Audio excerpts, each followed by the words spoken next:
Nous sommes sur l'aérodrome de Villefranche-de-Rouergue, à l'ouest de l'Aveyron. Christophe Évrard est animateur du patrimoine. Aujourd'hui, c'est vu du ciel qu'il va découvrir son territoire grâce à Jean Daniel, qui pilote l'appareil.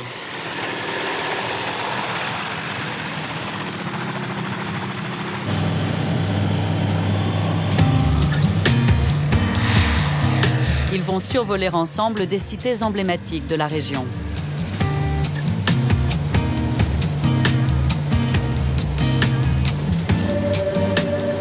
Pour commencer, ils mettent le cap sur l'une des plus belles d'entre elles, Sauveterre de Rouergue.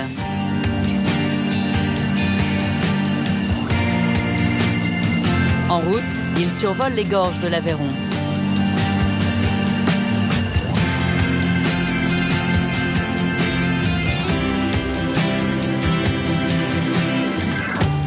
La rivière a donné son nom au département lors de sa création après la Révolution.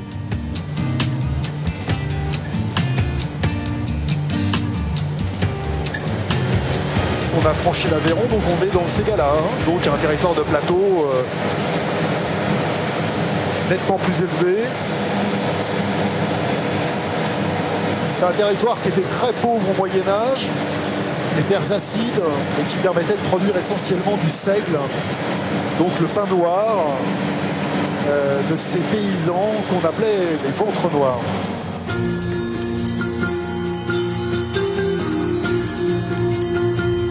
L'Aveyron est un des rares départements à avoir repris les frontières de l'ancienne province, le Rouergue.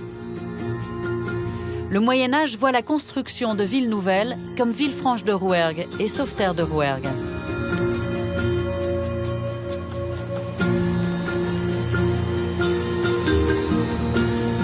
Des visionnaires imaginent un urbanisme révolutionnaire, destiné à rassembler les populations grandissantes.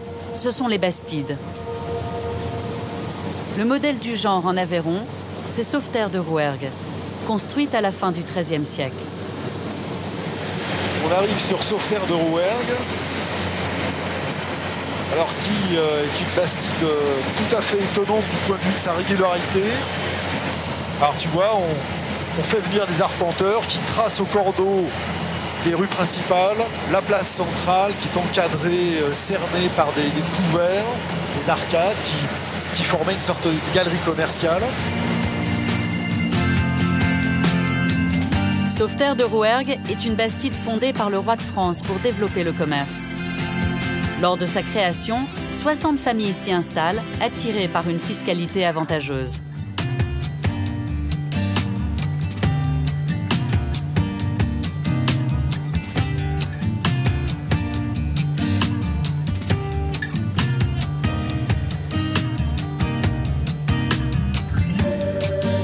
L'ULM arrive maintenant à Villefranche-de-Rouergue. La cité fait partie des 300 bastides qui sont construites à l'époque dans tout le sud-ouest de la France.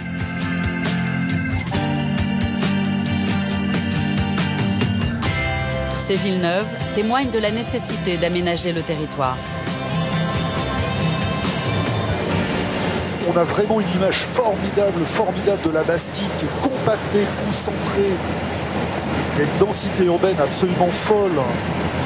On a construit un lotissement médiéval qui s'organise le long de rues charretières, qui sont relativement larges, mais qui sont coupées par une multitude de rues secondaires. Villefranche-de-Rouergue est achevée en seulement 4 ans. Une véritable prouesse. Toutes les rues principales mènent vers le cœur de la ville, la place centrale, lieu de foire et de rassemblement.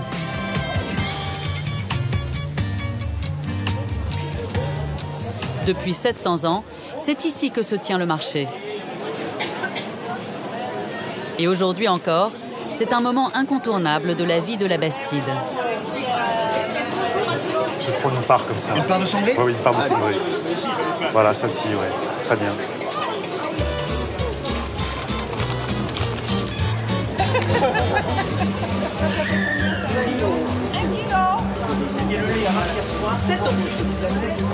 Et 2 petits fromages. Tomate extraordinaire. Des tomates un peu fragiles, qui n'ont pas beaucoup de peau, ouais. Ouais. Mais qui ont du goût. Voilà.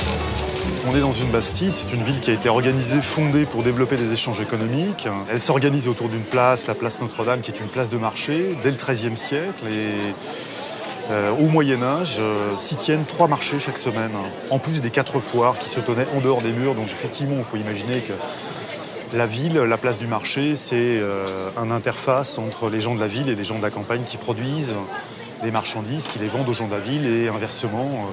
Donc c'est une place d'échange, un lieu d'échange et de convivialité. Sous le porche de l'église, c'est l'emplacement de Sœur Marie.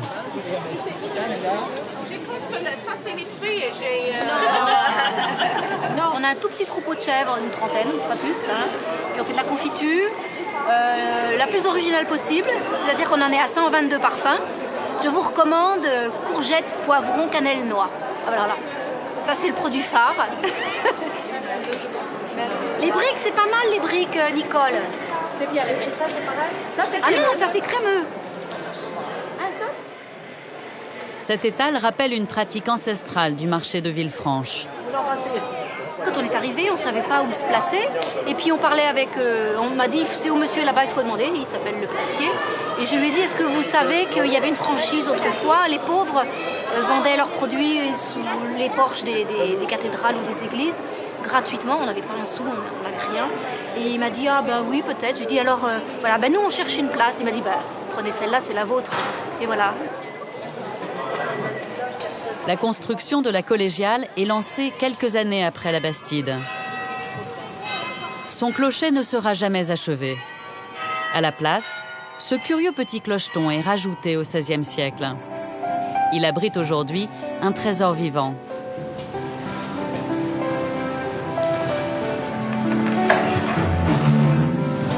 Gilles Cartier est bénévole à la Ligue pour la protection des oiseaux. Je vais en profiter là pour vous montrer la coursive qui va nous permettre de faire le tour du clocher, donc à un certain niveau, là, à mi-hauteur, et surtout d'avoir une vue magnifique sur les toits de Villefranche, sur les toitures, là, c'est vraiment superbe.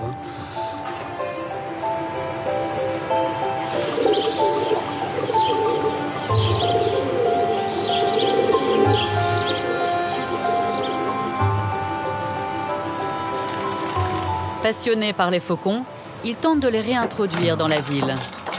On continue alors avec l'escalier de plus en plus petit. À cet effet, il a installé ici des nichoirs pour ses rapaces. Voilà. À partir de maintenant, il ne faut pas faire de bruit. Le nichoir est là, les petits sont dedans. Il y en a 3. Donc s'il faut faire attention, justement, c'est qu'ils n'aient pas trop peur. Ce qui risquerait de les faire se jeter dans le vide.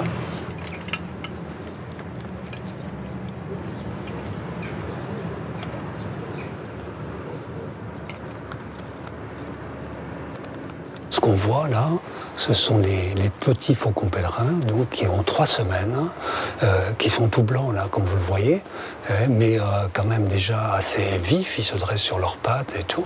Et on peut constater qu'ils commencent à mettre les rémiges, c'est-à-dire les plumes des ailes et aussi un peu les plumes de la queue. Tel qu'on les voit là, dans 15 jours, ils vont être capables de voler. Mais c'est quand même un spectacle là vraiment extraordinaire, quoi, de les voir comme ça à 40 cm, c'est pas donné à tout le monde. Tout le monde n'en a pas vu, et pour moi c'est une chance incroyable. C'est un rapace vraiment qui est extraordinaire, hein, de par sa puissance, de par son élégance aussi, c'est magnifique. C'est l'animal le plus rapide du monde, hein, donc qui arrive à voler en piqué jusqu'à 300 km/h. Et vraiment, ce sont des athlètes, quoi. Avant de partir, Gilles scrute le ciel en espérant apercevoir les parents. En ce moment, comme il a les petits, il multiplie les attaques, quand même, il faut les nourrir, donc ça peut être intéressant. Et voilà.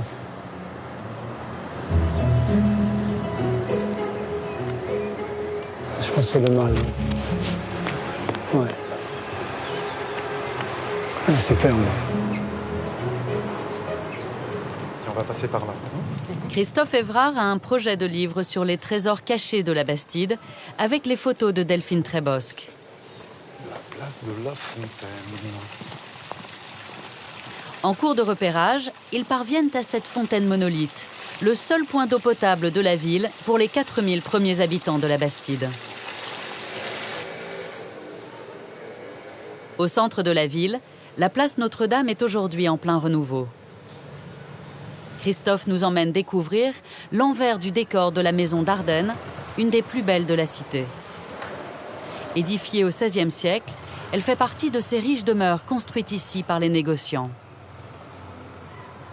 Côté rue, de très belles fenêtres à meneaux. Mais il faut pousser la porte pour en découvrir les décors les plus remarquables.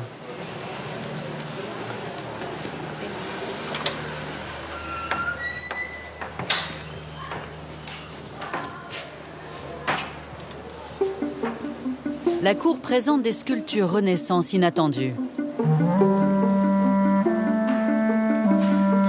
C'est quand même à chaque fois surprenant. Allez, on va découvrir un escalier, tu verras, qui est assez extraordinaire. Avec un magnifique plafond, une magnifique colonne. L'escalier de très très grande largeur. Ouais, c'est vrai. Pour le propriétaire de l'époque, cet ornement est symbole de son ascension sociale. Une largeur exceptionnelle et surtout de magnifiques voûtes sculptées.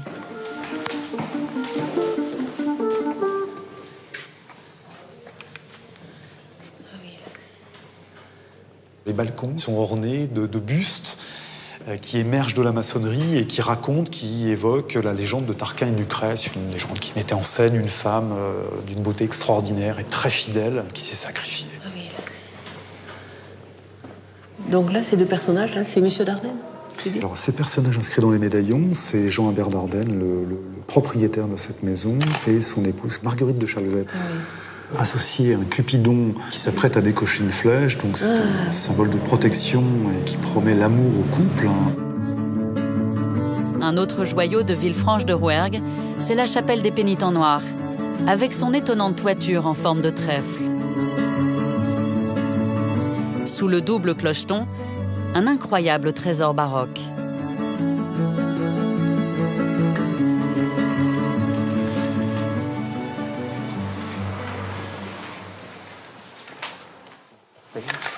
Après 30 ans de travaux, l'édifice retrouve aujourd'hui une pièce maîtresse de son mobilier.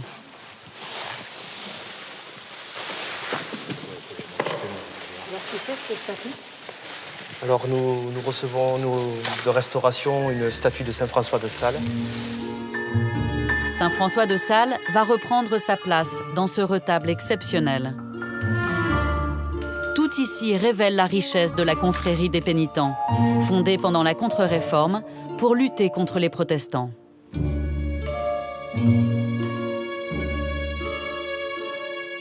Il passe pour avoir fait revenir à la foi catholique énormément de protestants. Et donc justement, il s'intègre bien au discours et à la dévotion des pénitents noirs. Alors, elle est répétée, tu vois, dans le lanternon, ah oui, au sommet de la coupole, dans le lanternon. La figure de Saint François de Sales se retrouve donc à plusieurs reprises dans la chapelle, comme sur cet étonnant plafond.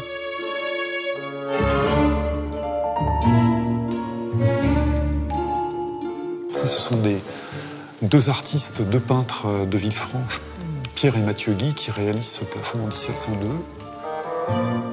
Et l'élément central, eh bien, c'est une ronde d'anges, tu vois, une constellation d'anges pour bien montrer qu'on est dans un paradis retrouvé.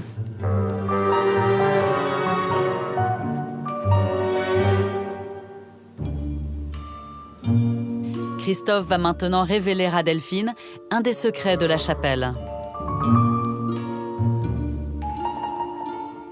On va découvrir un endroit assez étrange qui servait aux pénitents pendant la liturgie. Pour y accéder, ils doivent contourner les anciens murs de l'édifice. Voilà, alors tu vois l'envers des décors.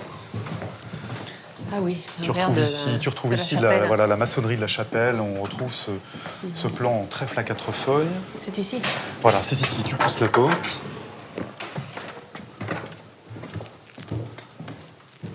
Alors là, on arrive dans une pièce, tu vois, qui est assez formidable. Les pénitents pouvaient se retirer dans cette pièce pour assister aux offices.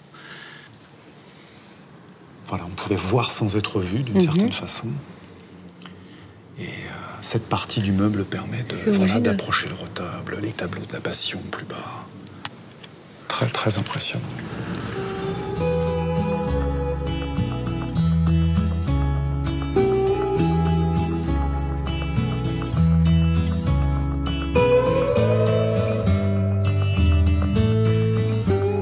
Nous quittons Villefranche de Rouergue pour longer la vallée de l'Aveyron sur une dizaine de kilomètres.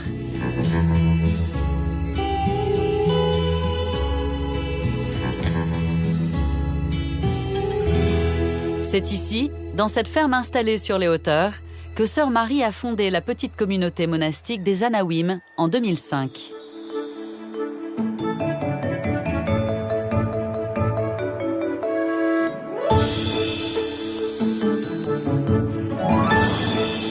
Chaque matin, elle troque sa tenue de religieuse pour une cote d'agricultrice et part s'occuper des chèvres.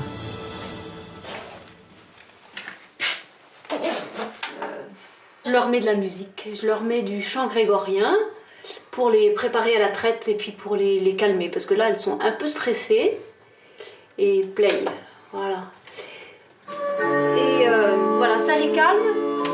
Moi, j'aime bien aussi. Donc tout le monde est content.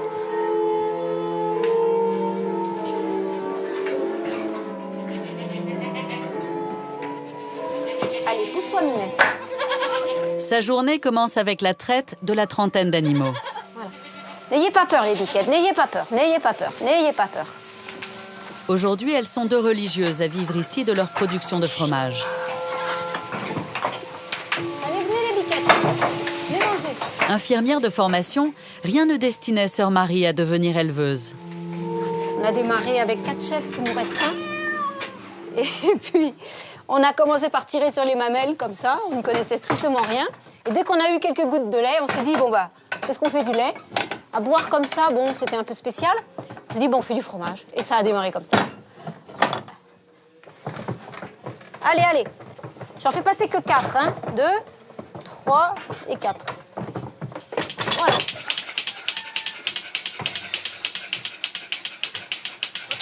Il a fallu tout apprendre. S'insérer dans un milieu agricole qui n'était pas du tout le nôtre. Moi, je dis toujours qu'on est parti avec 3 handicaps. Femme, religieuse et parisienne. Et maintenant, on se sent vraiment à notre place. On est au service de la vie. Moi, c'est ça qui me semble important. Et donc, on la respecte.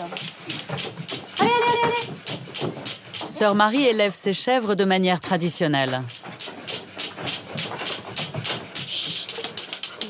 Elles mènent une vie normale de chèvre, elles sortent, elles mangent de l'herbe. Moi, je pense vraiment que tout ça, ça a de l'influence et que ça fait la qualité du lait. Et donc du fromage? Et donc du fromage. Ça, moi, ça, j'en suis persuadée. Hein.